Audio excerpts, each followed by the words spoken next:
Cisneiros e eu estou com vocês mais uma vez para a gente poder trabalhar o componente curricular de ciências para os alunos do terceiro ano.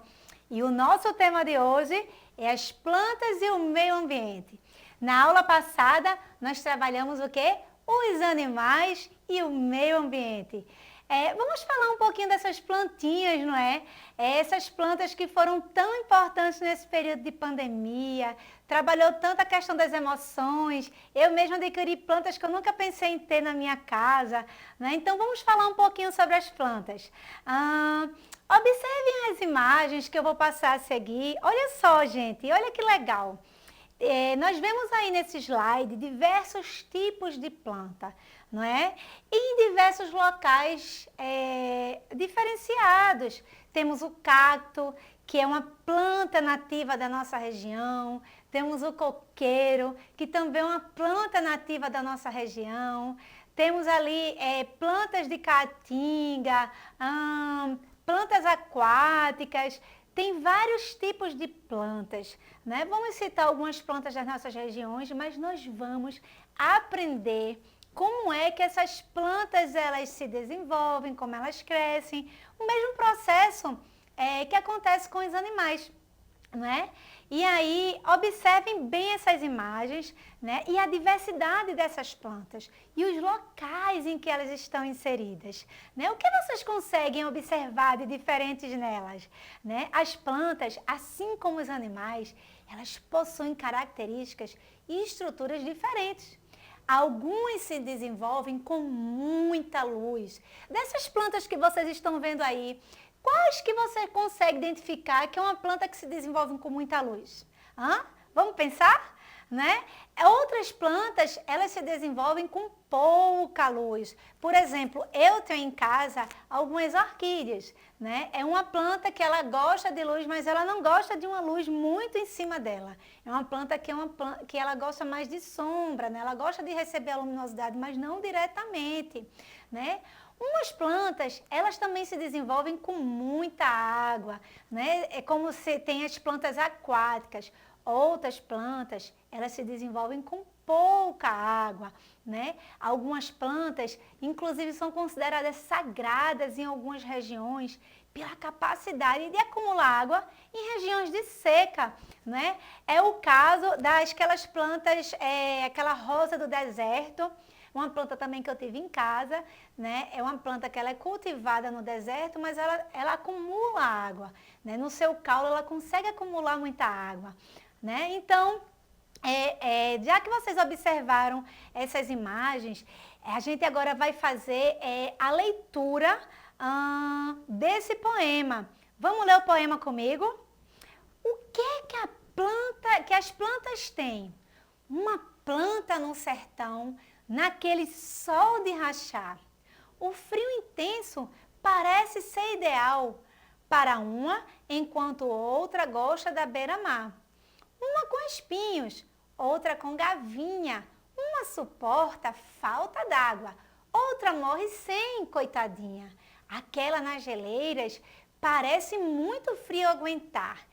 E eu fico até me perguntando, como é que elas conseguem suportar? Quem escreveu esse poema foi Janaína Richardo. E agora, diante desse poema, eu vou perguntar um pouquinho para vocês. Que planta é essa que vive no sertão? Né? Vocês conseguem identificar uma planta que vive no sertão? O cacto, a palma. Inclusive, a palma é uma planta que é muito, como é que se diz? Utilizada para o alimento de alguns animais, principalmente na região de seca, porque é uma planta que também acumula água, né? Vamos pensar mais um pouquinho, que planta é essa que consegue se desenvolver no frio, não é? Que parece ser um lugar ideal para que ele possa se desenvolver. Vamos pensar nessas plantas que conseguem se desenvolver em lugares frios, que conseguem resistir às geleiras, não é? Como as plantas conseguem água e luz em ambientes tão diferentes, né? Então, as plantas, assim como os animais, eles se adaptam a cada região, né? E eles se desenvolvem, eles crescem, eles conseguem também se reproduzir através das condições de cada região, da água e da luz que recebem. Então, a água e a luz são instrumentos importantes para o desenvolvimento das plantas, dos animais. Nós também precisamos de sol. Veja que também nesse período de pandemia, como foi recomendado, né, que a gente pudesse receber aquela luz, porque ali tem vitamina D. A luz é uma fonte de energia, não é? A gente consegue ficar mais forte, com mais disposição quando a gente recebe a luz solar, não é? Então, vamos observar, né, o slide a seguir. As plantas, elas possuem a capacidade de sobreviver em diferentes locais porque possuem adaptações específicas. Olha só, gente, esse slide que eu coloquei para vocês. Existem plantas com folhas que acumulam muita água. Estão adaptadas em ambientes quentes, sem chuva, o caso dos cactos, da palma, não é? Existem plantas com gavinhas que podem alcançar maiores alturas e assim receber mais luz solar. Olha que legal! E eu vou dar um exemplo dessa plantinha com gavinha, tá? O sussu é um exemplo de planta com gavinha, tá? Plantas com folhas pequenas, elas perdem menos água por transpiração. Plantas com raízes abundantes absorvem maior quantidade de água e nutrientes. Olha só, uma raiz muito grande, né, ela vai absorver, tirar mais nutrientes da terra, né? E a água é uma excelente condutora de nutrientes para a planta. Por isso que a água é tão importante, não só para as plantas, mas para os animais, para nós seres humanos, né? São dois aspectos fundamentais para o crescimento e desenvolvimento das plantas, dos animais e dos seres humanos. A luz solar e a água, ok? Vamos lá? E agora eu vou pedir para vocês uma experiência, um desafio. Vamos colocar a mão na massa. Então, pessoal, lembra que eu disse para vocês ficarem ligadinhos, pegarem um caderninho, anotar as diquinhas? Vou lançar um desafio para vocês, mas eu vou trazer mais uma informação importante, tá? A luz e a água são fatores fundamentais para o desenvolvimento das plantas, para os animais, para nós seres humanos. Inclusive, a luz, não é? A energia solar, ela vai favorecer muito o processo de fotossíntese. O que é isso? As plantas, elas realizam um processo de fotossíntese, né? Elas absorvem o gás carbônico e devolvem para nós o gás oxigênio. Nós fazemos o inverso, nós respiramos o gás oxigênio e liberamos o gás carbônico, esse gás que as plantas precisam respirar. As plantas fazem um processo de respiração invertido nosso, então nos auxiliamos, nós trocamos, né? As plantas liberam para nós aquilo que nós precisamos, né? E nós liberamos para ela aquilo que elas precisam.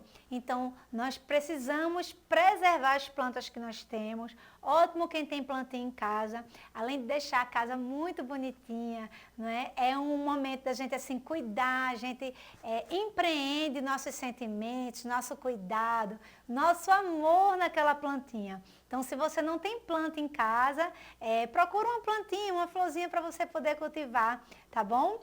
E agora, o nosso desafio do dia. Vamos lá? Anotem aí no caderninho, vamos fazer uma experiência. Eu quero ver todo mundo fazendo essa experiência, hein, gente? Vocês vão fazer uma germinação com caroços de feijão. Presta atenção, né? Use algodão e água e coloque as sementes em 2 vasinhos. Vocês vão pegar 2 vasinhos, 2 copinhos, ok? Vão pegar algodão e vão pegar alguns carocinhos de feijão, né? O primeiro pote você vai regar com água, o primeiro e o segundo pote. Botar uma água em equilíbrio, tá, gente? O algodão, ele não pode estar muito encharcado, né? Tudo em equilíbrio, aquela água que é necessária para aquele feijão se desenvolver, para aquele feijão germinar, tá? O que é que vocês vão fazer? Um potinho, você vai botar alguns carocinhos de feijão, vocês vão botar água e um potinho desse vocês vão botar dentro de uma caixa e vão fechar essa caixa, não precisa vedar, vão deixar aquela caixa ali fechadinha.